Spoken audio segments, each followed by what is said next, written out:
Bonjour tout le monde. J'espère que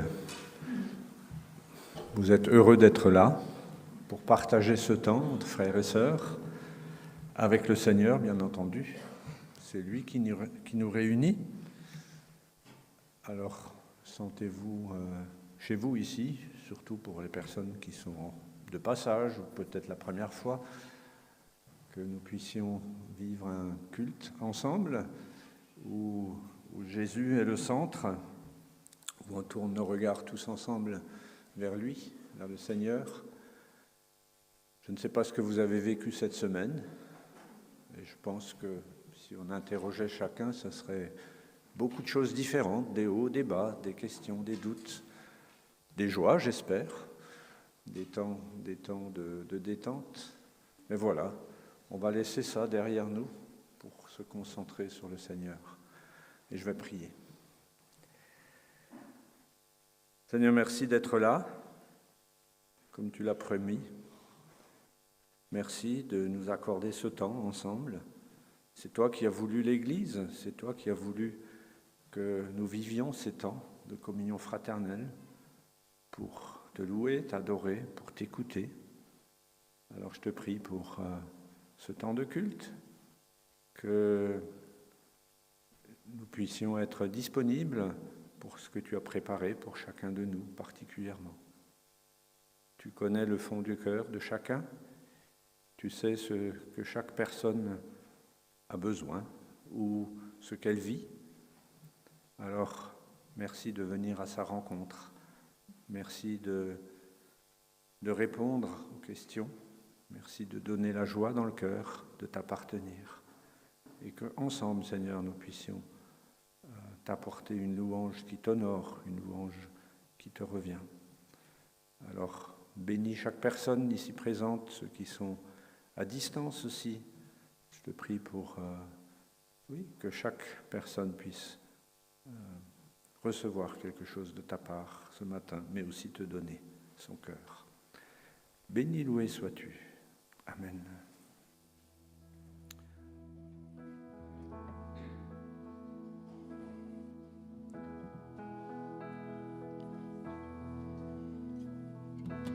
Grand Dieu, nous te bénissons, nous célébrons tes louanges. Éternel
Si nous sommes là ce matin, c'est pour passer un temps communautaire dans la louange et l'adoration.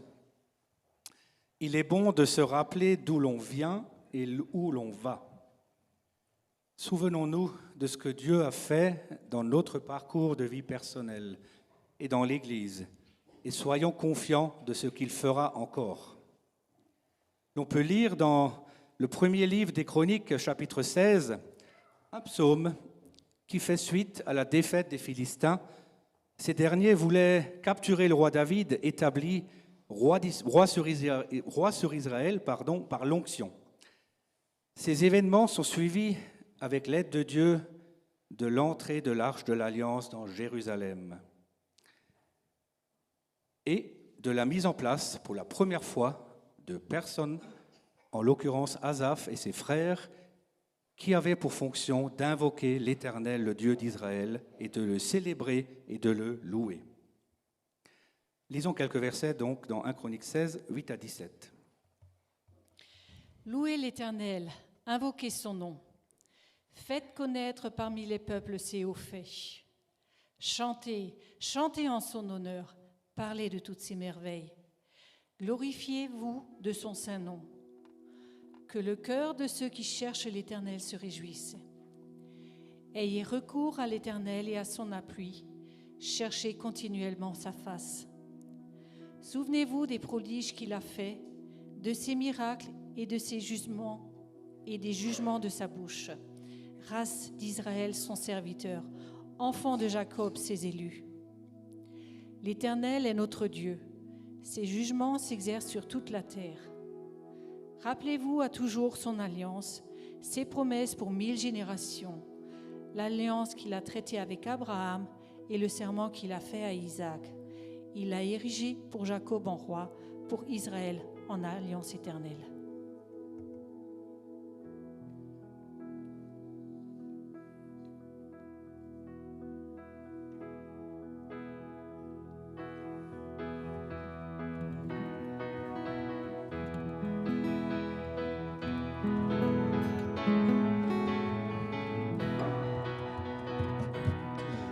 Il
dans la joie. Je suis dans la joie, une joie immense. Je suis dans l'allégresse, car mon Dieu m'a libéré. Je suis dans la joie, une joie immense. Je suis dans l'allégresse, car mon Dieu m'a libéré. Je chanterai de tout cœur les merveilleuses de Jésus mon Seigneur. Il m'a ôté des ténèbres, il m'a libéré de tout. Je chanterai de tout cœur, je chanterai de tout cœur les merveilleuses de Jésus mon Seigneur. Il m'a ôté des ténèbres, il m'a délivré de tout péché. Je suis dans la joie, une joie immense. Je suis dans l'allégresse, car mon Dieu m'a libéré. Je suis dans la joie, une joie immense. Je suis dans l'allégresse, car mon Dieu m'a libéré. Car mon Dieu est fidèle, il ne m'abandonne jamais. Je n'ai plus rien à craindre, car mon Dieu m'a libéré. Car mon Dieu est fidèle, il ne m'abandonne jamais. Je n'ai plus rien à craindre, car mon Dieu m'a libéré.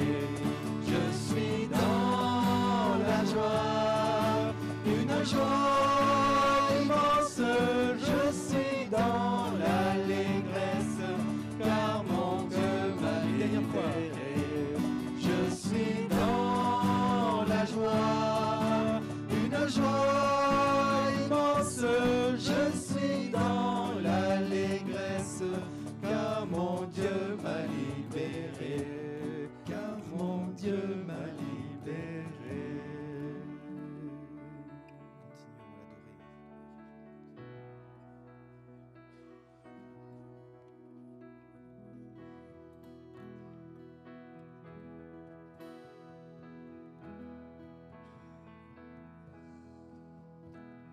Je n'ai que toi dans le ciel. Je ne désire rien d'autre que toi sur la terre. Si je suis faible, ou même si je tombe, Dieu est le soutien de mon cœur. Dieu, tu es le soutien de mon cœur, mon héritage et mon plus grand bien.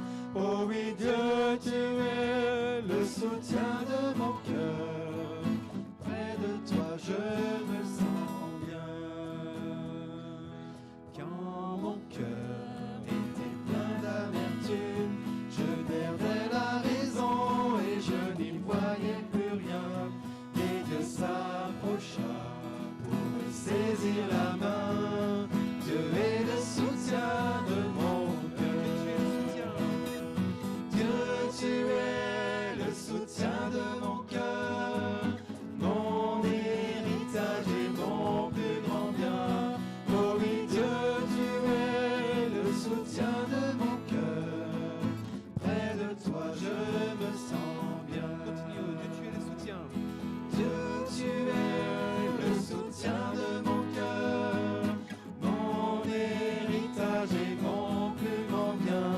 Oh oui, Dieu, tu es le soutien de mon cœur. Près de toi, je me sens bien. Près de toi, je me sens bien. Près de toi, je me sens bien.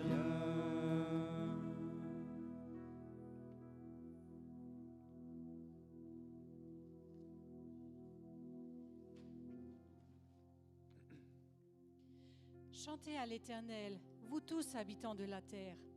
Annoncez de jour en jour son salut. Racontez parmi les nations sa gloire. parmi tous les peuples ses merveilles. Car l'Éternel est grand et très digne de louange. Il est redoutable par-dessus tous les dieux.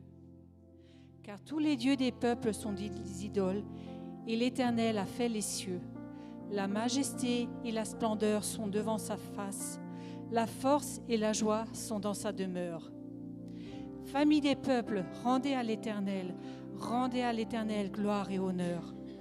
Rendez à l'Éternel gloire pour son nom. Apportez des offrandes et venez en sa présence. Prosternez-vous devant l'Éternel avec de saints ornements. Tremblez devant lui, vous tous habitants de la terre. Le monde est affermi, il ne chancelle point. Que les cieux se réjouissent et que la terre soit dans l'allégresse. Que l'on dise parmi les nations, l'Éternel règne. Que la mer retentisse avec tout ce qu'elle contient. Que la campagne s'égaie avec tout ce qu'elle renferme. Que les arbres des forêts poussent des cris de joie devant l'Éternel, car il vient pour juger la terre. Louez l'Éternel, car il est bon, car sa miséricorde durera toujours. Dites, sauve-nous, Dieu de notre salut, rassemble-nous et retire-nous du milieu des nations, afin que nous célébrions tous ton saint nom et que nous mettions notre gloire à te louer. Béni soit l'Éternel, le Dieu d'Israël, d'éternité en éternité, et que tout le peuple dise Amen. Louez l'Éternel.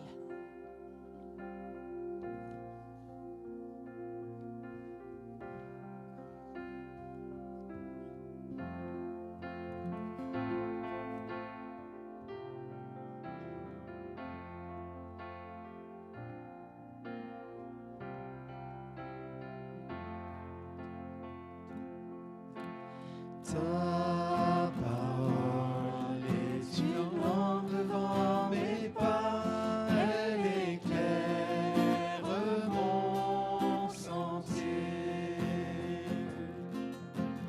Ta parole est une lampe devant mes pas, elle éclaire mon sentier.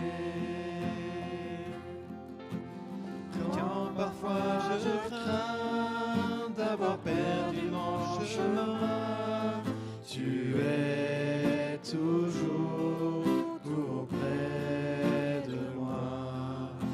Non, je ne craindrai rien, car tu me tiens par la main, tout près de toi, jusqu'à la fin.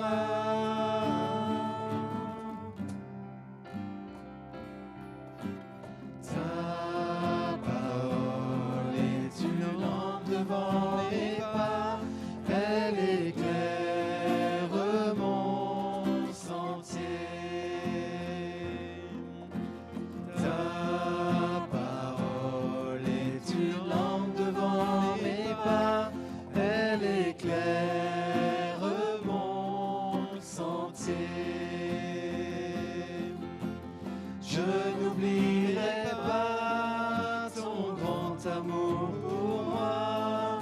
Pourtant, parfois, je doute encore. Oh Jésus, guide-moi, garde-moi tout près de toi. Je veux t'aimer jusqu'à la fin.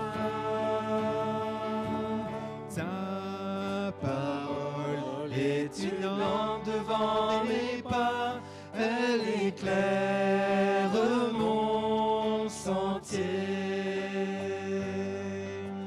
Ta parole est une lampe devant mes pas, elle éclaire mon sentier.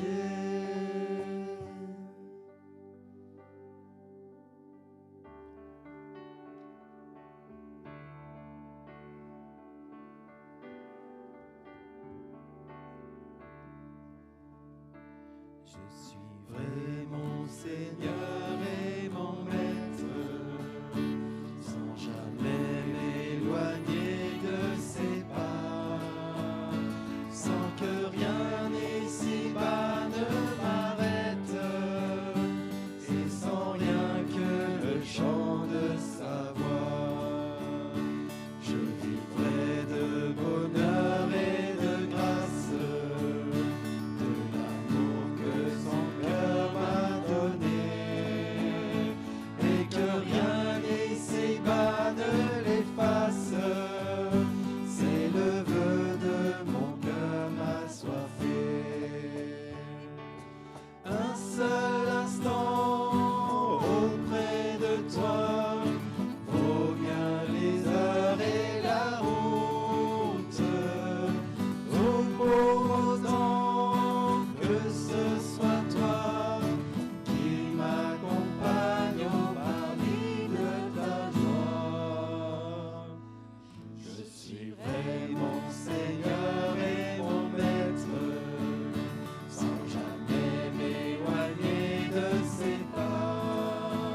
sans rien que le chant de sa voix, et sans rien que le chant de sa voix. Tandis qu'on reste dans sa présence, on va laisser partir les enfants.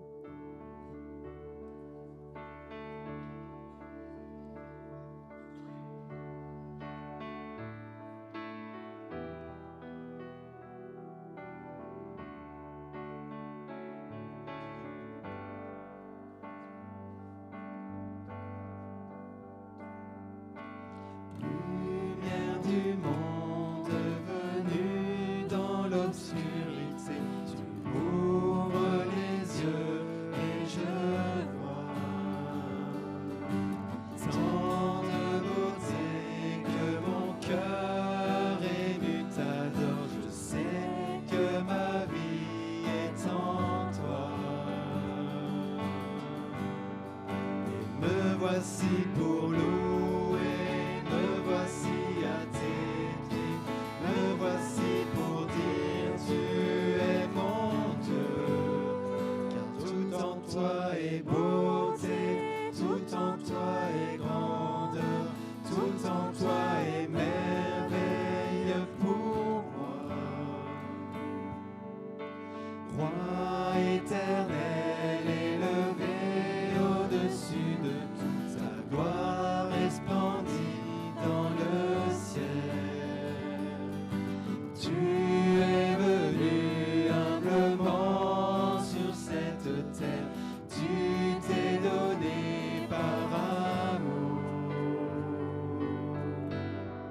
Et me voici pour louer, me voici à tes pieds, me voici pour dire tu es mon Dieu, car tout en toi est beauté, tout en toi est grandeur, tout en toi est merveille pour moi. Me voici. Et me voici pour louer, me voici à tes pieds, me voici pour dire tu es mon Dieu, car tout en toi est beauté, tout en toi est grandeur, tout en toi est merveille pour moi. Je ne pourrais imaginer le prix payé pour mon péché. Je ne pourrais imaginer le prix payé pour mon péché. Et me voici pour louer, me voici à tes pieds, me voici pour dire tu es mon Dieu, car tout en toi est beauté, tout en toi est grandeur, tout en toi est merveille pour moi.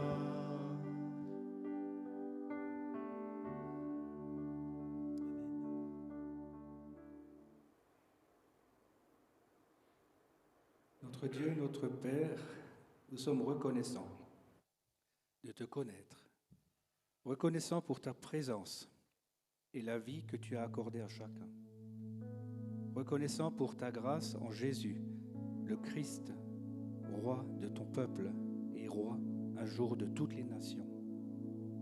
Un jour, toute langue confessera que tu es le roi des rois, le Seigneur des seigneurs. Un jour, tout genou fléchira devant le saint trône. Dispose nos cœurs à toujours plus nous rapprocher de toi, t'aimer, te vivre. Amen.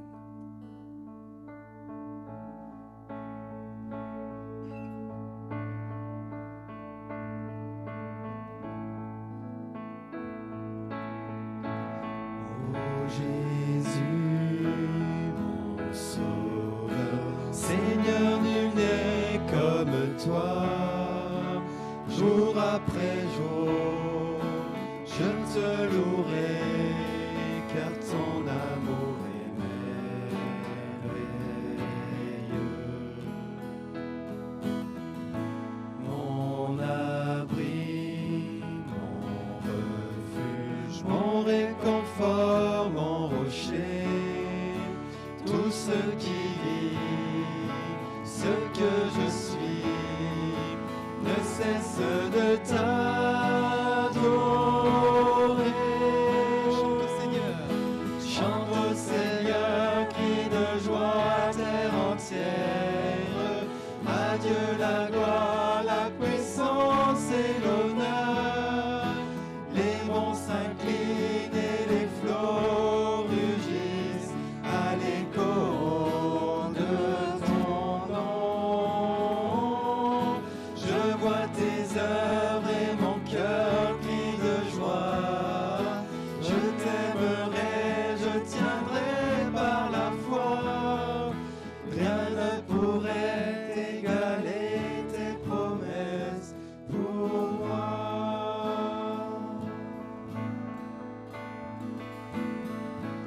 Oh Jésus, mon sauveur, Seigneur, nul n'est comme toi.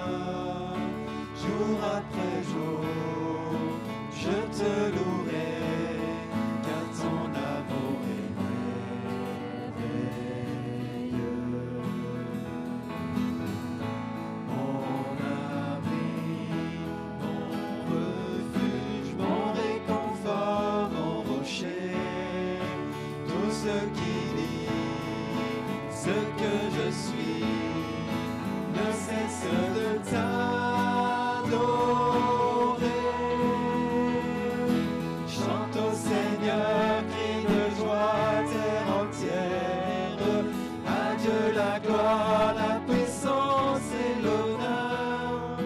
Les monts s'inclinent et les flots rugissent à l'écho de ton nom. Je vois tes œuvres et mon cœur crie de joie.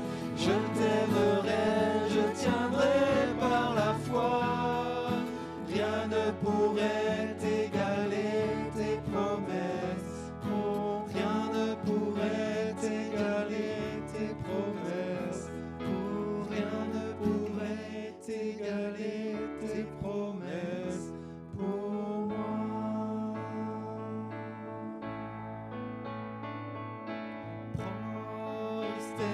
Prosternez-vous devant votre roi. Adorez-le de tout votre cœur. Faites monter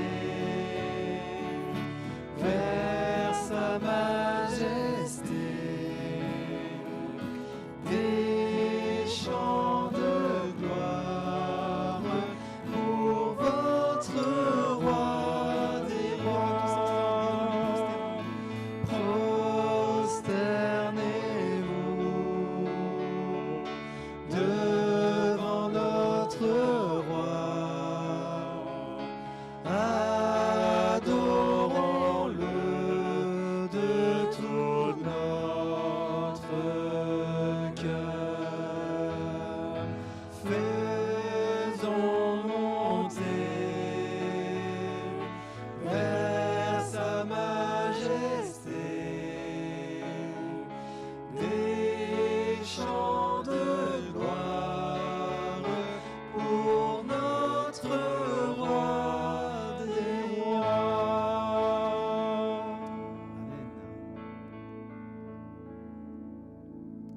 Amen. J'invite Luc.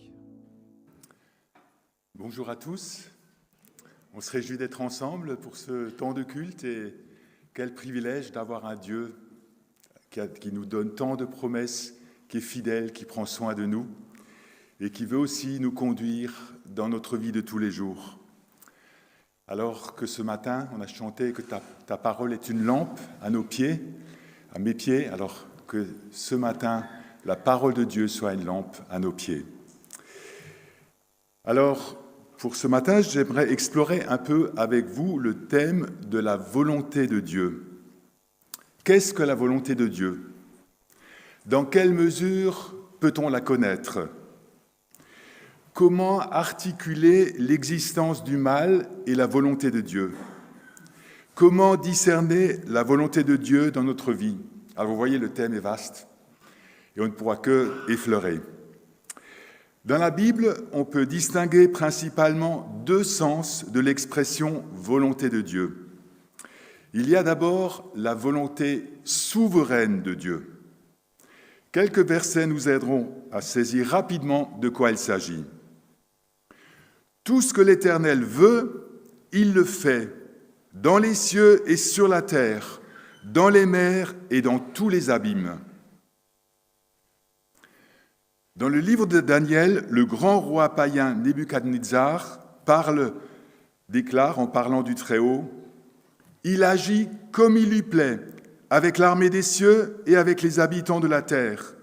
Il n'y a personne qui résiste à sa main et lui dise « Que fais-tu » En Éphésiens, Paul écrit qu'en Christ, Dieu nous a choisis avant la fondation du monde pour que nous soyons saints et sans défaut devant lui. Et un peu plus loin, il présente Dieu comme celui qui met tout en œuvre conformément aux décisions de sa volonté. Et un dernier texte, parce qu'il y en a beaucoup, dans Jacques, « À vous maintenant qui dites, aujourd'hui ou demain, nous irons dans telle ville, nous y passerons une année, nous trafiquerons et nous gagnerons. » Vous devriez dire au contraire, « Si Dieu le veut, nous vivrons et nous ferons ceci ou cela. » Dieu est libre de faire ce qu'il veut. Il agit toujours en accord avec sa nature, selon ce qu'il a décidé de toute éternité. Il a établi un plan et il l'accomplit sans que personne ne puisse s'opposer à lui. La création de l'univers, les gouvernements humains en place, le plan de salut par la mort de Jésus, l'édification de l'Église, etc., tout entre dans la volonté souveraine de Dieu. Cette volonté souveraine de Dieu s'accomplit et s'accomplira toujours. Le deuxième sens de l'expression « volonté de Dieu » est la volonté morale de Dieu. Là aussi, quelques versets. « La volonté de Dieu, c'est que vous meniez une vie sainte, que vous vous absteniez de toute immoralité. En toutes circonstances, rendez grâce, car telle est la volonté de Dieu en Jésus-Christ. Quiconque me dit « Seigneur, Seigneur » n'entrera pas forcément dans le royaume des cieux, mais celui-là seul qui fait la volonté de mon Père qui est dans les cieux. » Et puis un dernier texte, « Vous avez besoin de persévérance, afin qu'après avoir accompli la volonté de Dieu, vous obteniez ce qui vous est promis. » Vous voyez la différence? La volonté morale de Dieu, c'est ce que Dieu désire de nous, ses créatures. C'est la manière dont nous sommes appelés à nous conduire et à vivre. Cette volonté morale de Dieu nous est révélée dans sa loi, dans sa parole, dans ses commandements. Alors, ce qui est extraordinaire, c'est que le Dieu souverain nous a créés, nous aussi, avec une volonté. Il nous a créés à son image, libres de choisir. Alors, quelle dignité accordée à l'homme, mais aussi quelle responsabilité. Depuis que le péché est entré dans le monde, l'homme s'oppose souvent à Dieu. Il veut agir selon ce qui lui plaît et il fait ce qui est mal. Par conséquent, si la volonté de Dieu, la volonté souveraine de Dieu s'accomplit toujours, il accepte que sa volonté morale ne soit pas toujours accomplie.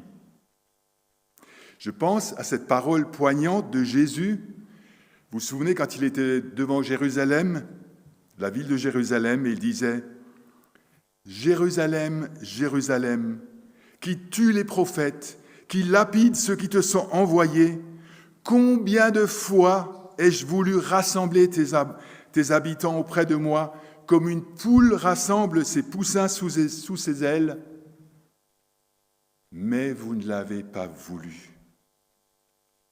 Mais vous ne l'avez pas voulu. Combien de fois Dieu voudrait, mais nous ne voulons pas. Mais alors, si les hommes font souvent ce qui est mal, comment Dieu compose-t-il avec ce mal pour accomplir sa volonté souveraine ? Prenons juste 2 exemples. À la mort de leur père, les frères de Joseph ont peur que celui-ci se venge. Il leur dit « N'ayez aucune crainte. Suis-je à la place de Dieu ? Vous aviez projeté de me faire du mal, mais par ce que vous avez fait, Dieu a projeté de faire du bien en vue d'accomplir ce qui se réalise aujourd'hui pour sauver la vie à un peuple nombreux. » Joseph souligne bien que ses frères se sont mal comportés envers lui. Il ne les disculpe pas. Mais il ajoute, ce mal qu'ils ont commis, Dieu l'a fait entrer dans son plan pour en faire sortir du bien, pour sauver son peuple de la famine. Un 2e exemple. Dans son discours à la Pentecôte, Pierre dit aux Juifs, en parlant de Jésus de Nazareth, « Cet homme, livré conformément à la décision que Dieu avait prise et au projet qu'il avait établi d'avance, vous l'avez tué en le faisant crucifier par des hommes qui ne connaissent pas Dieu. » Ainsi, nous voyons que la mort de Jésus est due à 2 facteurs qui nous paraissent contradictoires. D'une part, la décision de Dieu, et d'autre part, les actes méchants des hommes. En une seule phrase, Pierre établit un lien étroit entre le plan de Dieu et la responsabilité des hommes. Alors, on pourrait penser que Dieu veut le mal pour que son plan se réalise. Est-ce que c'est possible ? Non. Dieu ne veut jamais le mal et ne peut jamais être tenu responsable pour le mal. Mais il peut s'en servir pour accomplir ses desseins et en faire sortir du bien.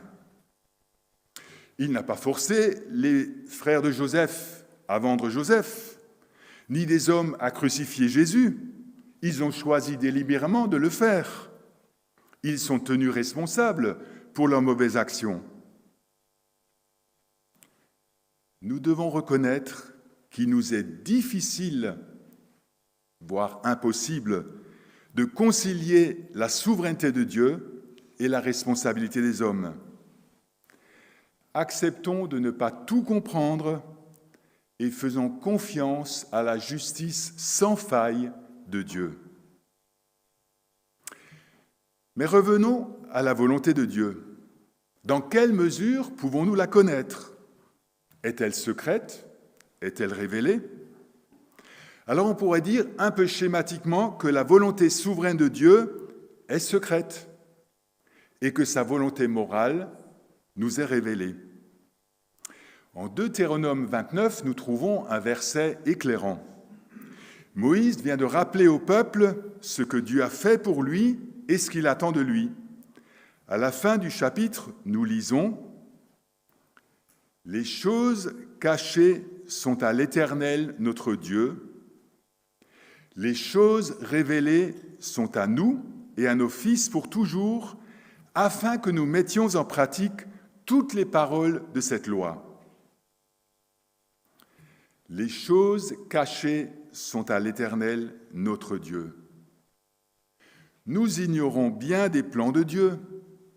Nous ne comprenons pas pourquoi il agit de telle ou telle manière, pourquoi il permet telle guerre, tel décès prématuré, telle épreuve, tel échec. Job ne savait pas ce qui se tramait au ciel entre Dieu et Satan, alors que lui-même était tellement éprouvé. Et lorsqu'enfin Dieu répond à ses pourquoi, il lui parle de l'immensité de la création, de la fière allure du cheval, de la puissance de l'hippopotame, de la dangerosité du crocodile. Bizarre, hein? Job ne reçoit pas de réponse à sa souffrance, mais il est convaincu qu'il peut faire simplement confiance à ce Dieu si grand. La deuxième partie du verset, « Les choses révélées sont à nous, à nos fils, pour toujours, afin que nous mettions en pratique toutes les paroles de cette loi. Dieu nous a révélé ce qu'il attend de nous, sa volonté morale. Sa loi, ses commandements, nous sont révélés dans sa parole pour que nous les mettions en pratique. Et puis, dans son amour, Dieu dévoile aussi certains de ses projets secrets à ses enfants. Par exemple, lorsqu'il envisage d'envoyer son jugement sur Sodome et Gomorrhe, il dit « Cacherai-je à Abraham ce que je vais faire ?»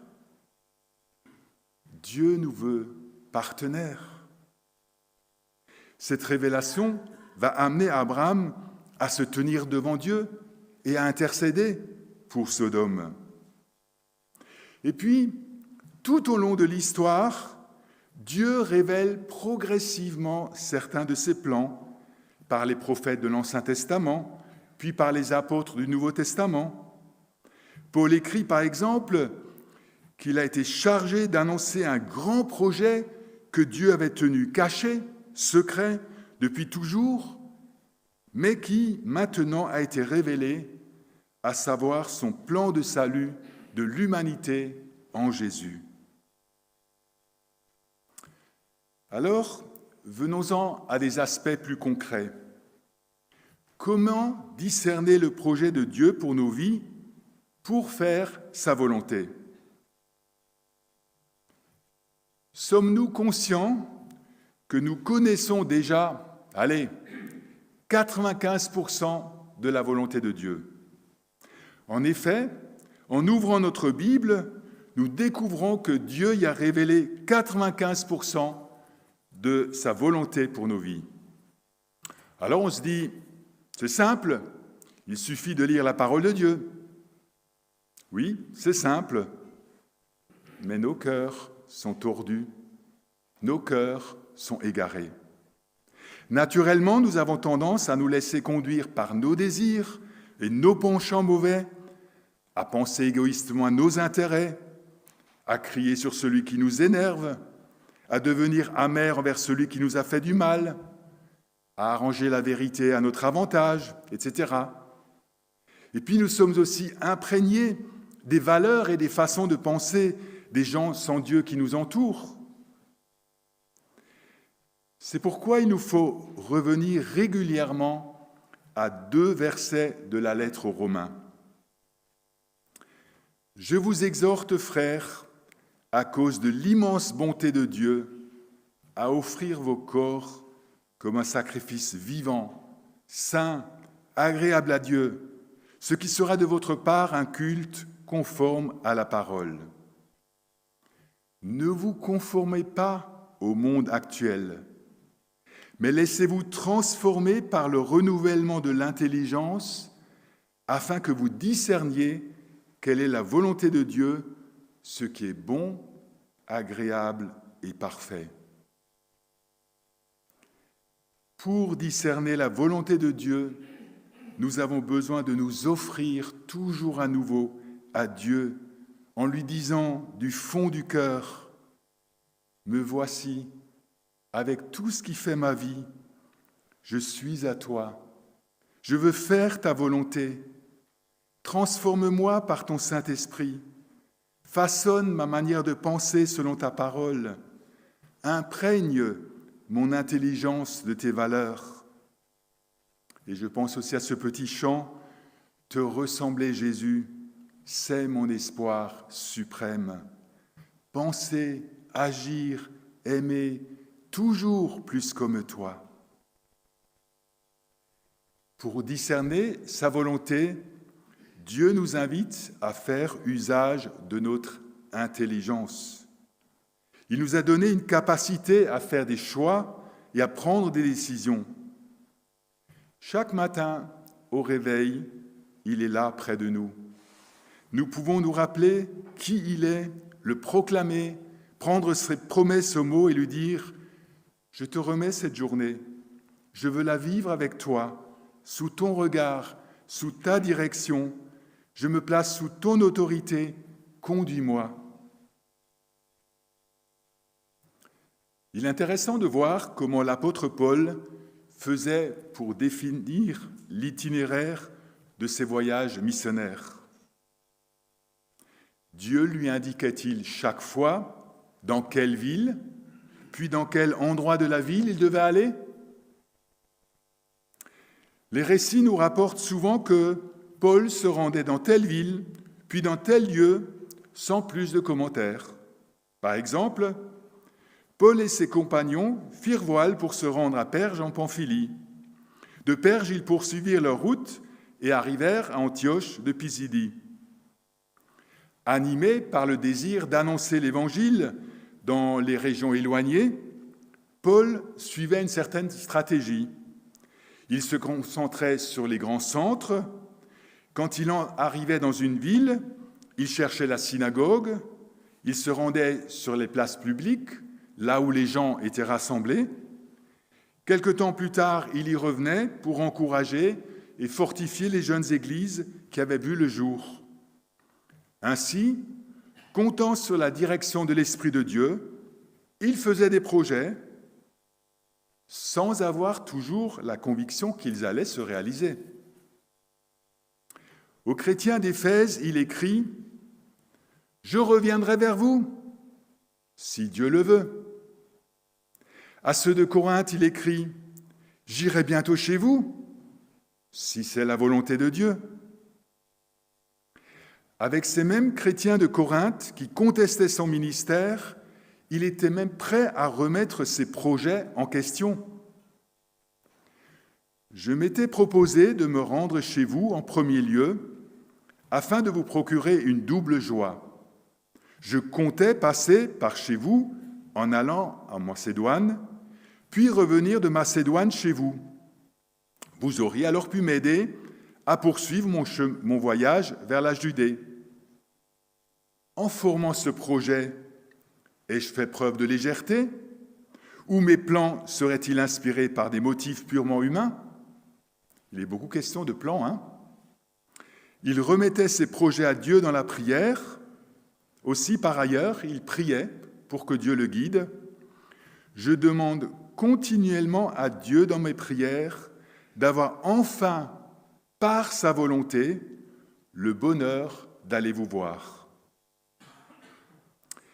Alors on voit aussi le Saint-Esprit intervenir directement lorsque les plans de Paul ne correspondent pas avec ceux de Dieu. Nous lisons dans Acte 16, c'est un texte que je trouve très intéressant. Empêché par le Saint-Esprit d'annoncer la parole dans l'Asie, ils traversèrent la Phrygie et le pays de Galatie. Arrivés près de la Mysie, ils tentèrent d'aller en Bithynie, mais l'Esprit de Jésus ne le leur permit pas. Ils franchirent alors la Mysie et descendirent à Troas. Pendant la nuit, Paul eut une vision. Un Macédonien, debout, le suppliait en disant « Passe en Macédoine, viens à notre secours !» Après cette vision de Paul, nous avons aussitôt cherché à nous rendre en Macédoine, concluant que Dieu nous appelait à y annoncer l'Évangile. Ainsi, Paul et ses collaborateurs sont empêchés par l'Esprit d'aller dans une direction, ils vont dans une autre. Un peu plus tard, ils sont de nouveau empêchés par l'Esprit. Alors on ne sait pas exactement comment l'Esprit leur a parlé, comment il s'est manifesté à eux, mais en tout cas, ils vont encore dans une autre direction. Et voilà que dans la nuit, Paul reçoit la vision d'un Macédonien qui l'appelle à son secours. Le matin, Paul fait part de ce rêve à ses compagnons et ensemble, ils cherchent à discerner ce que Dieu veut leur faire comprendre par là. Et ils arrivent à la conclusion que Dieu les appelle à annoncer l'Évangile en Macédoine. On peut se demander pourquoi l'Esprit ne dit-il pas simplement à Paul dans la nuit qu'il doit se rendre en Macédoine ? Pourquoi cette vision qui demande à être interprétée ? Paul est appelé à réfléchir et à discerner, mais il ne le fait pas seul. Il associe ses collaborateurs et ensemble ils échangent et parviennent à une conviction commune, sereine. Je trouve ce texte intéressant parce qu'en quelques lignes, il combine différents facteurs qui permettent à Paul d'avancer dans une situation où Dieu avait d'autres plans pour lui que ceux qu'il avait prévus. J'aimerais maintenant mentionner quelques points qui peuvent aider à discerner la volonté de Dieu. Que dit la parole de Dieu ? La première question à se poser. On a vu, la majorité de ce que Dieu demande de nous se trouve dans la Bible. Ainsi, pour prendre un exemple, je n'ai pas besoin d'une révélation particulière pour savoir si je dois pardonner à mon frère ou aimer telle ou telle personne. C'est clairement exprimé dans la parole. Mes motivations sont-elles justes et pures ? Suis-je vraiment prêt à obéir à Dieu ? Ou tout en cherchant à connaître la volonté de Dieu, ai-je déjà décidé ce que je vais faire ? Ça nous arrive parfois, hein ?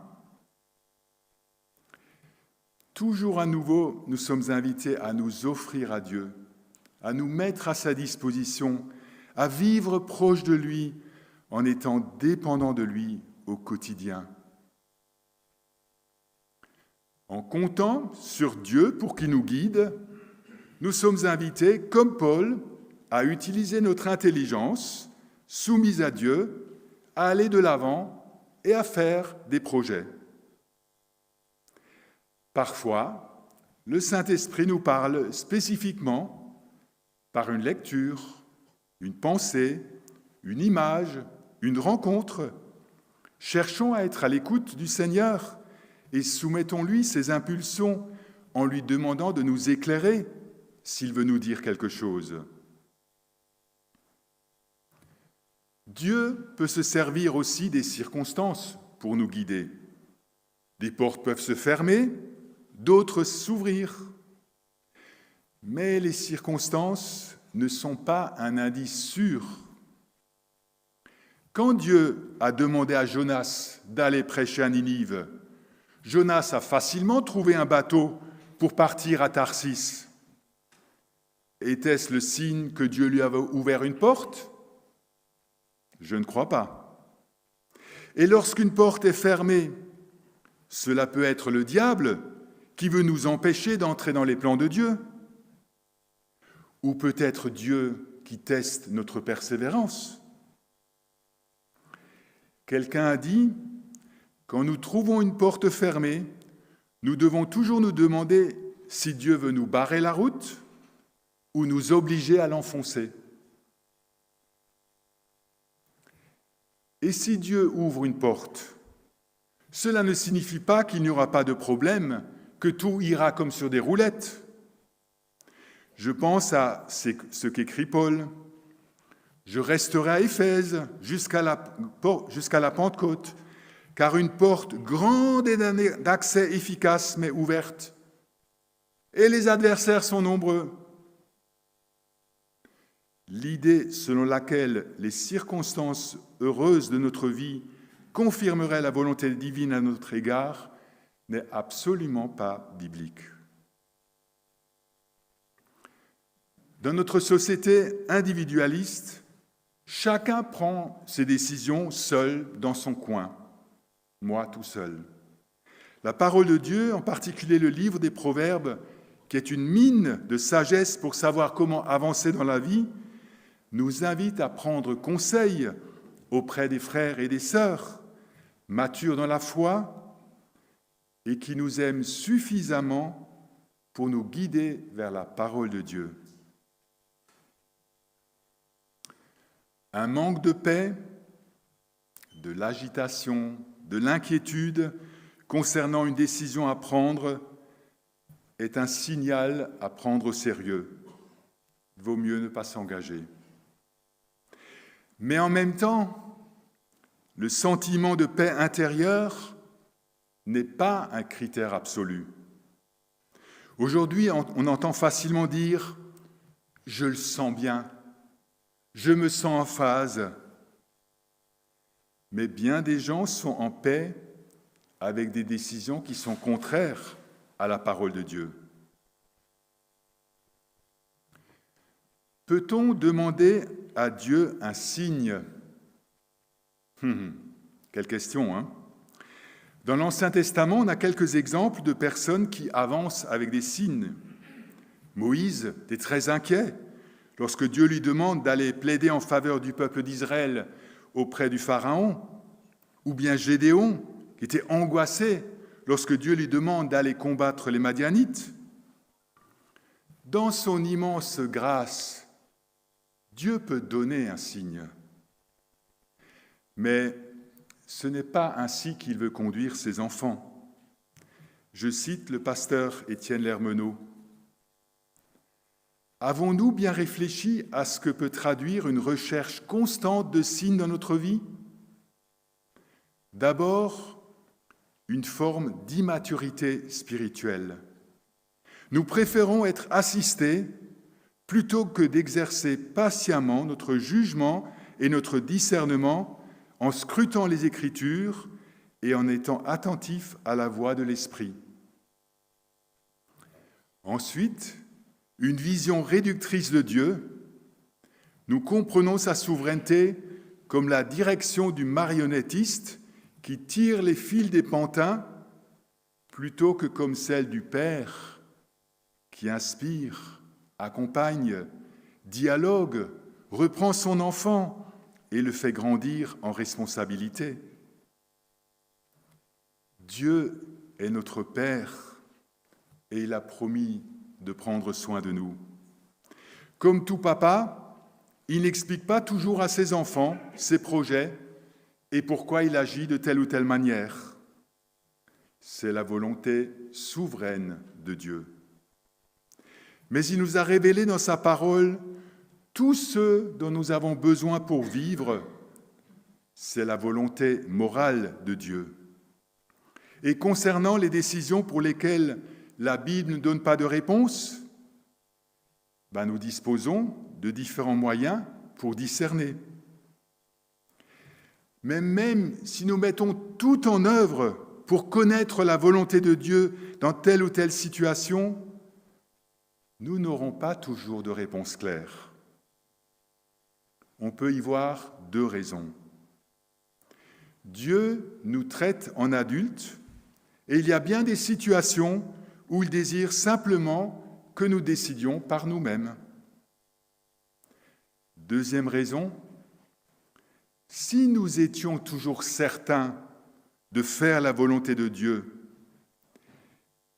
et d'être dans le vrai, nous serions vite gagnés par l'orgueil spirituel. Je maîtrise, je sais, moi. Le fait de ne pas être toujours sûr de faire la volonté de Dieu nous garde humbles et petits, en constante recherche. Il nous évite de nous appuyer sur nous-mêmes et d'être dans une sorte de fausse sécurité qui nous dispenserait d'être dépendants de Dieu. Et puis, s'il nous arrive de passer à côté de son plan, ou si nous désobéissons à sa volonté, nous pouvons revenir à lui, nous humilier et compter sur sa grâce, sur sa puissance. Du mal que nous faisons, Dieu peut faire sortir du bien pour l'accomplissement de ses plans. Alors qu'il nous aide non seulement à discerner sa volonté, mais aussi à la faire pour sa gloire et pour notre bonheur. Dieu notre Père, tu es un Dieu si grand, si sage, si majestueux. Seigneur, nous sommes des créatures limitées. Pardon, Seigneur, là où nous remettons en question ta façon de voir les choses, où nous voudrons toujours savoir.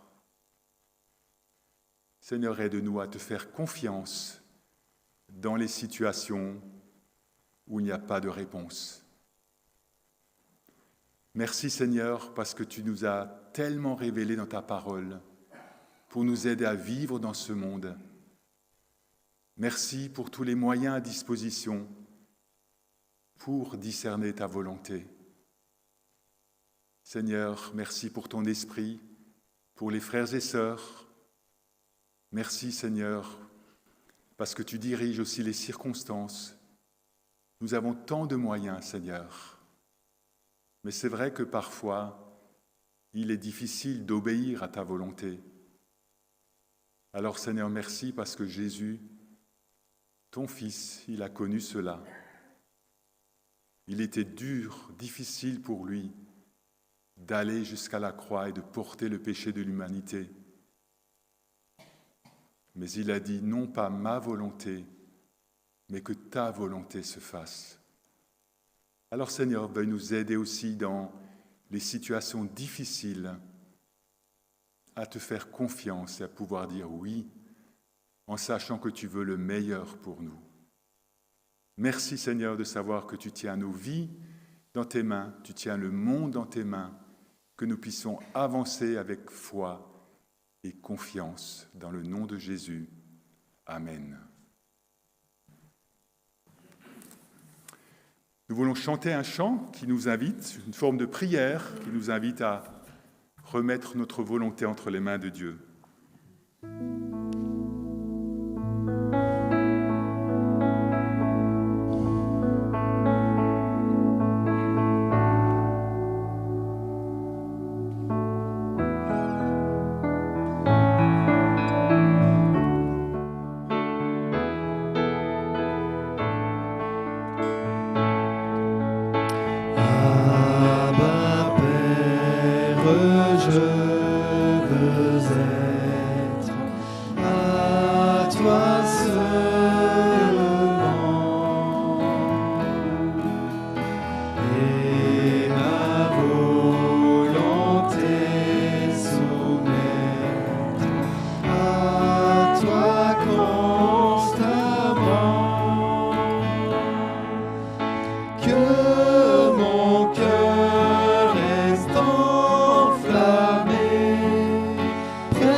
Oui Seigneur, merci pour tout ce que tu nous as accordé ce matin, ce temps où on a pu tourner nos regards vers toi, t'exprimer notre confiance, t'exprimer notre joie, t'exprimer notre désir de marcher dans tes pas. Merci aussi pour l'enseignement reçu. Oui, que nous puissions toujours à nouveau, jour après jour, sonder ta parole, être à ton écoute pour comprendre quelle est ta volonté. Que ce soit personnel, que ce soit en famille, que ce soit au niveau de l'Église, voilà, que ta volonté s'exprime et que nous puissions l'entendre, que nous puissions y obéir aussi. Seigneur, je te prie que tu bénisses chaque personne ici présente, chaque personne qui regardera ce culte, que tu l'accompagnes, que tu lui donnes la force d'avancer, que tu lui donnes la joie de t'appartenir, que tu lui donnes la direction dans sa vie. Seigneur, tu es là et merci pour cette promesse, que nous n'avons rien à craindre parce que tu es là, que tu nous aimes. Amen. Ne crains rien, je t'aime, que nous puissions aussi partir avec cette promesse du Seigneur Jésus tout au long de notre semaine.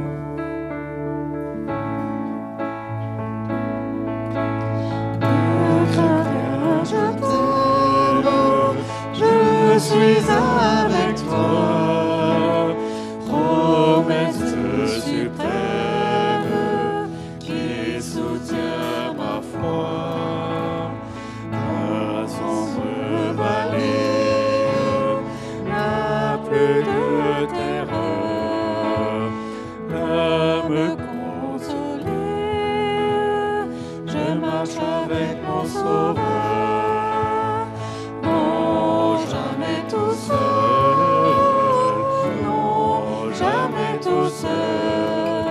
Jésus, mon Sauveur, me garde, jamais ne me laisse seul. Non, jamais tout seul. Non, jamais tout seul. Jésus, mon Sauveur, me garde, je ne suis jamais tout seul.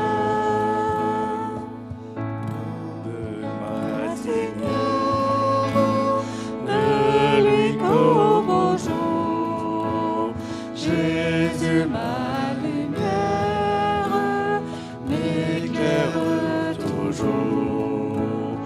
Quand je perds de vue l'astre radieux à travers la nuit, Jésus me montre les cieux. Non, jamais tout seul. Tout seul, Jésus, mon Sauveur, me garde, jamais ne me laisse seul. Non, jamais tout seul. Non, jamais tout seul, Jésus, mon Sauveur, me garde, je ne suis jamais tout seul. Les dangers accourent, subtil inconnu, de près il m'entoure, plus près Jésus, qui dans le voyage me redit c'est moi, ne crains rien, courage, je suis toujours avec toi. Non, jamais tout seul. Non, jamais tout seul.